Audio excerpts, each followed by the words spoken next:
What's going on, guys? This is Empty Box, and today I got a special preview of what I already consider the best street car currently available in rFactor.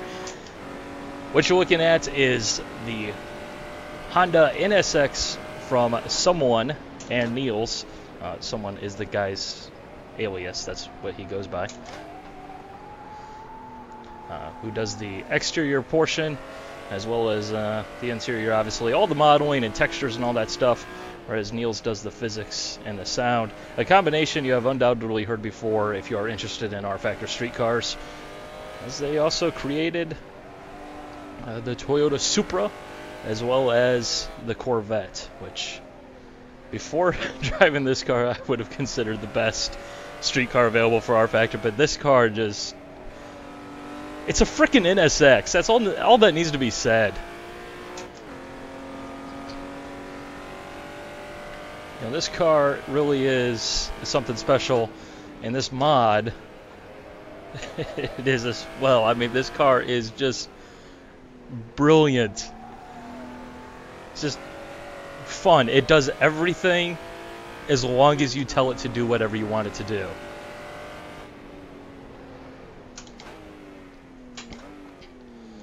We are driving the R version, which has, I believe, about 10 more horsepower, a little bit stiffer suspension, has the fancy shift lights in the dashboard.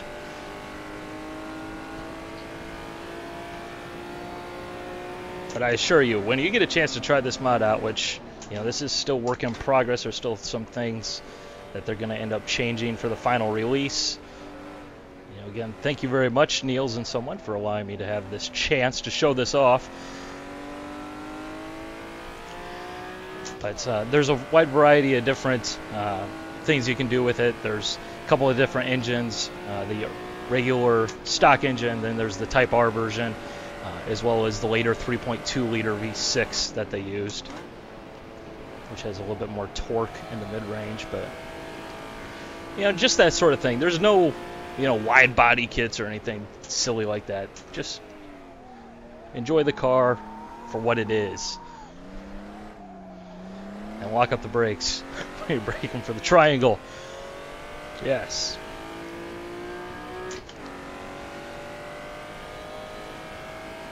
But I have to say, compared to the other mods out there in terms of street cars, I do think this is my favorite. I will say that I'm a fan of the Corvette. I love the Corvette. The Corvette is the Corvette, and therefore it's freaking awesome because, yeah, America, right? But at the same time, you know, the Corvette's definitely more fun, I think, because the fact you can go sideways whenever you want just by putting down your right foot. But this car, it's just more pure. The Corvette you kind of got to wrestle with a little bit, whereas the NSX here just will do whatever you want so long as you give it the right input. It's just a very approachable car, very well balanced, and that really does make it a lot of fun in its own way. You know, usually when I drive the Corvette here in rFactor, as much as I love that car and it was the best street car before driving this thing, it was turn 5 laps entirely sideways because that's the way I like to drive that thing and be done with it. Whereas this car, I turn laps and laps and laps and laps and laps and laps because it's just fun. You know, sometimes I will go sideways, sometimes I won't. You know, but it's just like, it's all because of the way I decided to go through that corner because I can.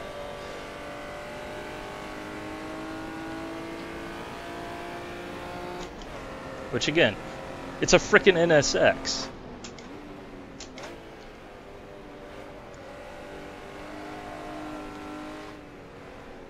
I mean, this car, when you think about it, really was the first modern supercar. I mean, the class of car that this car was aimed at, which, you know, the benchmark for this car was the Ferrari 328 for Ferrari 348.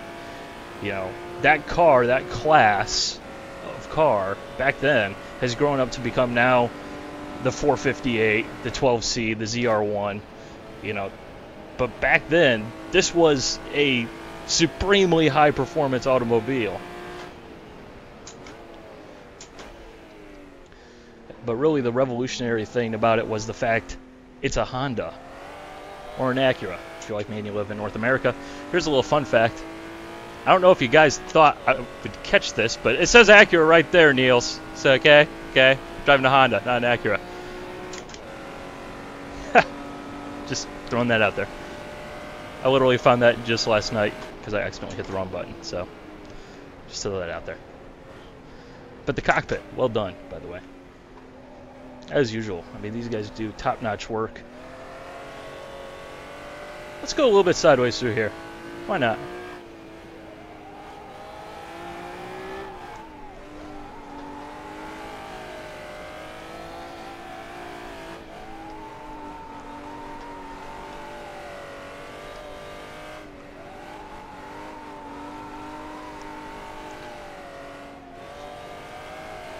See what I mean?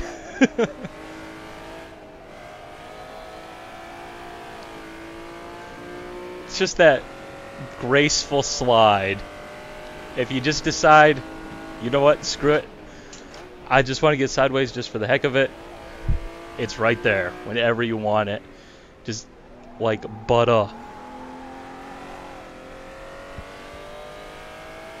But you know, again, this really was the first modern supercar because it was a usable car. There's guys out there that have NSXs that have probably 200,000 miles on the odometer because the car will last that long.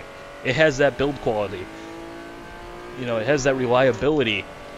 You know, as well as the fact that you can just take it to a Honda dealer. You know, if anything goes wrong, it's brilliant. It really is. You know, in a way, it is basically what you younger generation out there who, you know, have the current crop of supercars on your walls because everybody did. You know, it's basically like the GTR today. It's just absolutely bonkers. It's a crazy car. Holy cow levels of performance. But at the same time, it's entirely civil. It's not anything special, you know, in the sense that, you know, think about the old supercars from like the 80s and the 90s. You know, you had guys that would have to basically jump out of the car to reverse into a parking spot. You know, there was no luggage space, which apparently you can actually fit a set of golf clubs in the back of an NSX. Did not know that.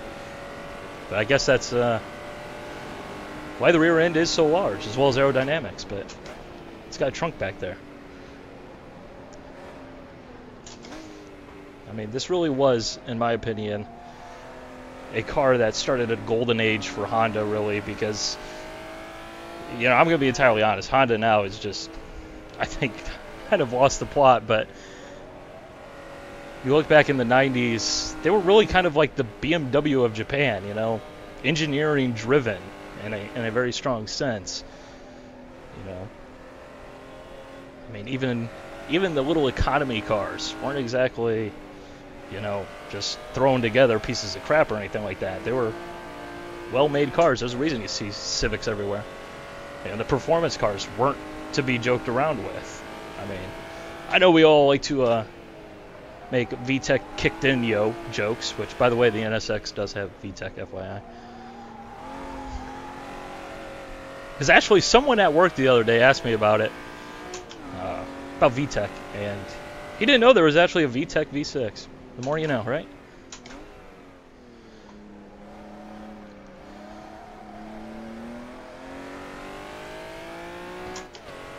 But, you know, I know we all like to make jokes, and The Fast and the Furious is one of those movies that you either like it or you hate it. You know, it depends on if you're able to take it for what it is or if you're able to just laugh at all the stupidity. I need NOS, man. But, I mean, really, the cars that Honda had going, even here in the United States where we never got Type R, the version that everybody wants and lusts after. Although I did think they have the Integra Type R for a year or two or something like that. But, you know, we never really got the good stuff, but even still, the cars that we have were good cars, you know. Whereas now I look at Honda, and I'm just like, you guys have lost the plot.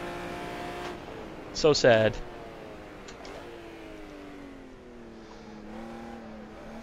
And I mean, they made the NSX from 1990, 91 to I think 2005, basically unchanged, just a facelift in the early 2000s. This car literally went a decade without any real major change. That's saying something. That's pretty impressive.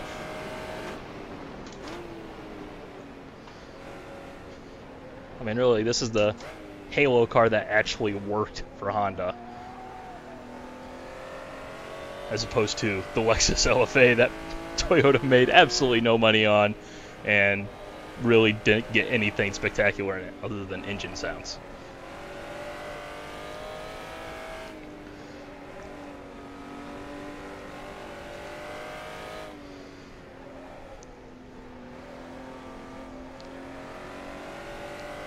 It's just such a nice car to drive. You know, the Corvette is more raw fun for the shenanigans that you can incur at a single moment's notice, but at the same time,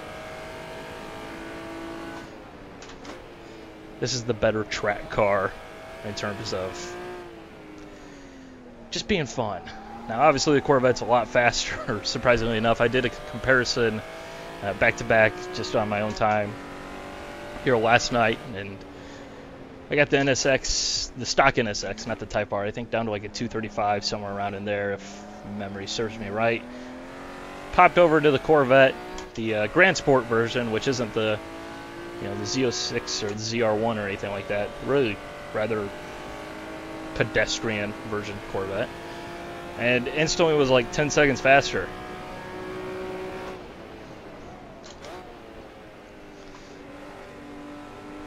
Them there modern tires will get the job done.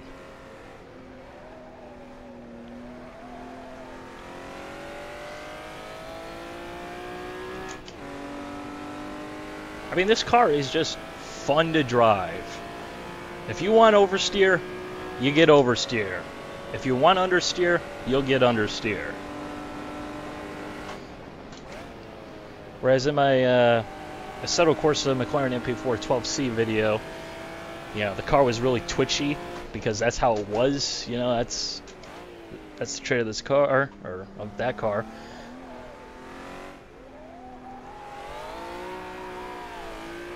This car is just so much more stable. It's just a different balance. They have the same type of traits, but the handling balance is different. And, you know, some people prefer a car that's twitchy and pointy. Some people prefer a car that's not so twitchy and pointy. You know, it's all driver preference. Personally, this car is just nice to drive.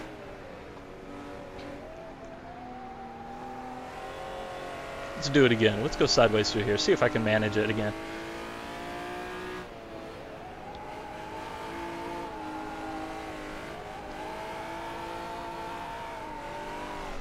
No!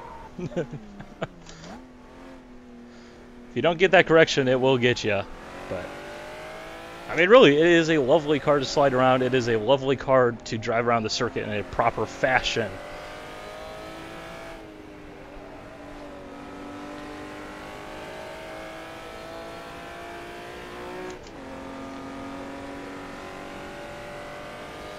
But I'd like to congratulate the people who managed to figure out what car I was talking about in my little teaser video, which was totally spur of the moment. I just had to, you know, I played so much Gran Turismo back as a child, so it's just only right.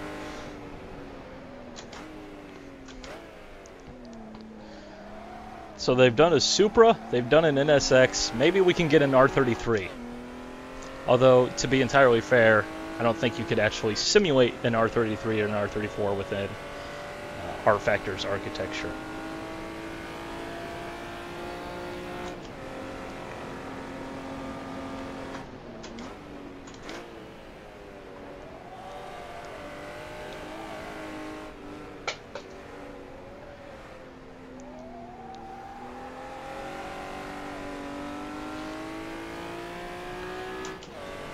I really do hope this car will open up some eyes out there and get people to understand what their inputs are really doing, because this car is just really transparent with what you're doing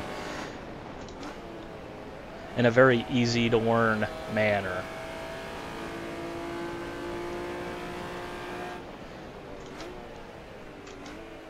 I mean, this car isn't trying to kill you every single corner like a Skip Barber car is, more or less. You know, you have that same type of thing going on, but at the same time, because it is a longer wheelbase, it is obviously a much heavier car. You know, things happen slower. It's easier to perceive. It's easier to pick up. It's easier to correct.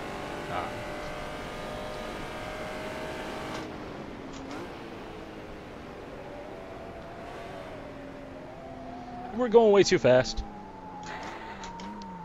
And I have totally destroyed the gearbox. Oops.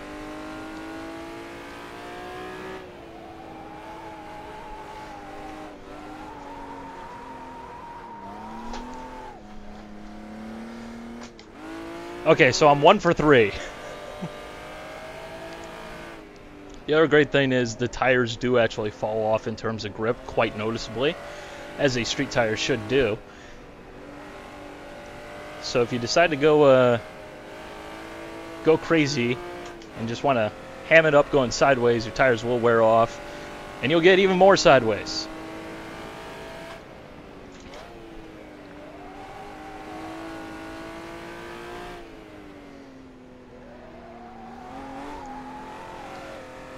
You can definitely tell, though, that the NSX was developed at Suzuka. This combination is just...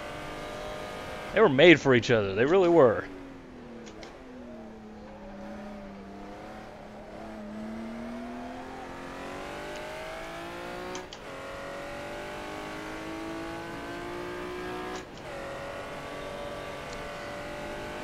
One has to wonder, though, what the next generation NSX is going to be.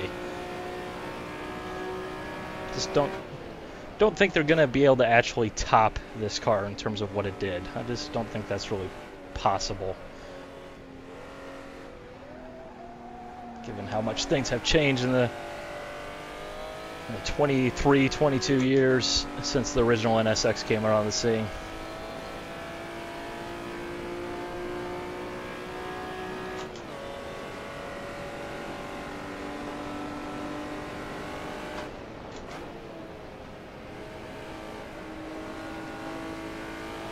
I mean, I'm not a huge Honda fan. I know some of you guys do know that I do drive a Honda, or Acura, actually, but same difference. As we're driving a Acura anyways today. But, you know, this car was Honda.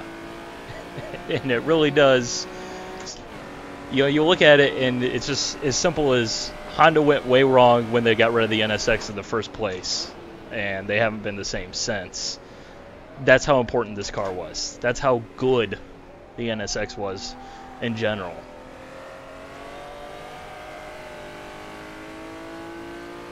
Yeah, I know there's going to be people out there who will probably overlook this mod because, oh, it's a street car, or, oh, it's a street car and it doesn't have 650 horsepower.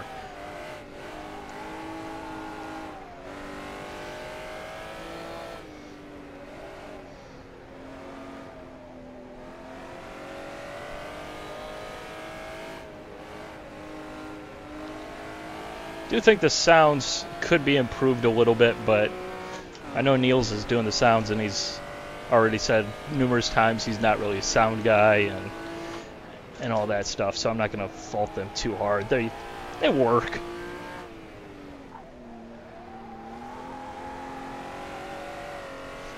You know, don't get me wrong, I'm not really complaining all that much about it because the physics are so much fun.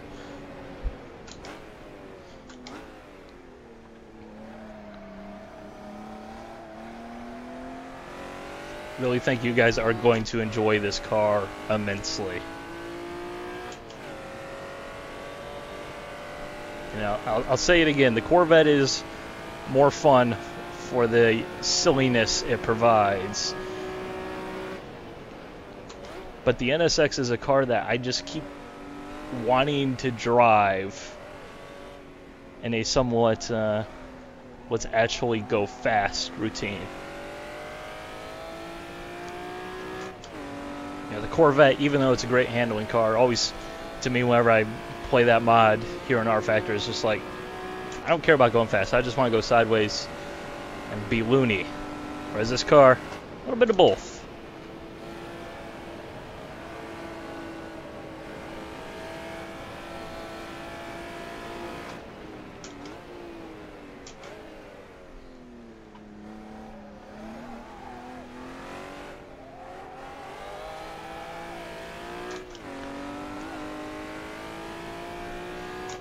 I'm serious though. If we had a Skyline or a WRX STI, an Evo, we could reenact Gran Turismo so much better than Gran Turismo can reenact Gran Turismo.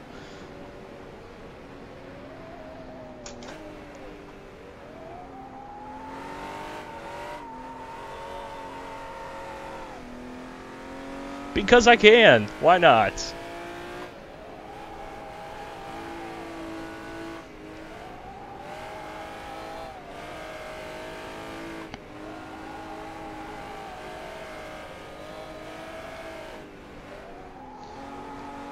Seriously, if you really want to learn how to slide around a track, this car is going to be perfect for you.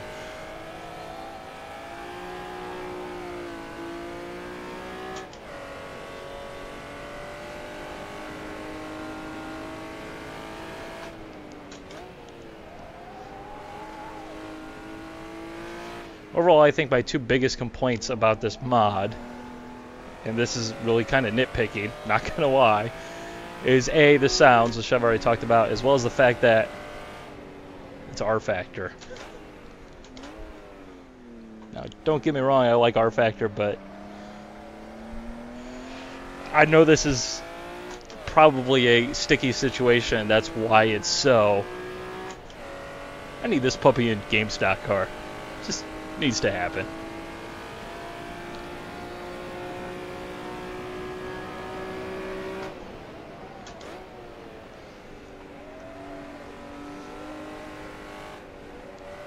Although that said, I have like 50,000 times more tracks in rFactor than I do in game stock car, but at the same time, game stock car is just better, as well as the fact that it has the rest of the package.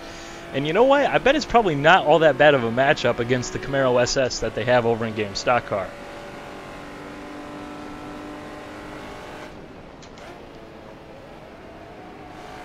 But again, I'm sure that's probably a sticky situation, obviously, given that Niels does work for Riza Studios, you know, so probably not going to happen officially, although I'm sure someone will do one of those underground sort of backhanded conversions, probably without asking, you know, because why not? Because that's what people do these days, unfortunately. But who knows? Maybe they had a lot of that sort of thing.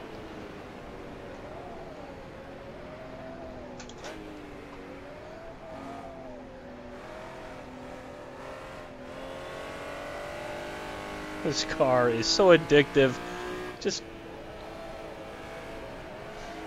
just nice. You can feel the balance.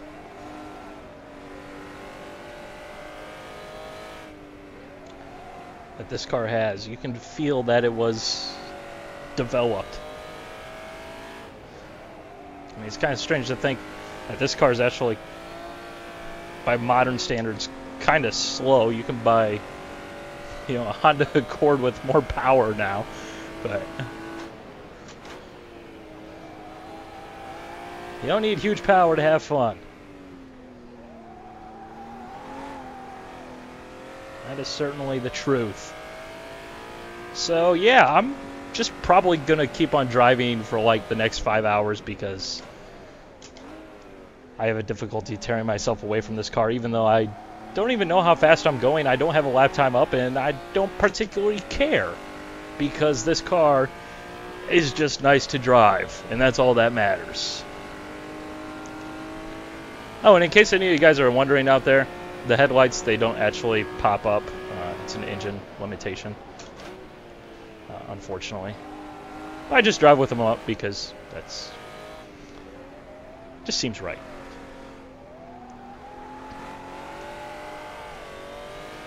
So yeah, that's that. That's the hopefully coming soon Honda NSX from Someone and Niels. Available for rFactor when it does indeed come out. You'll probably see another video of this car because it's just so much fun. So I hope you guys enjoyed. Bye.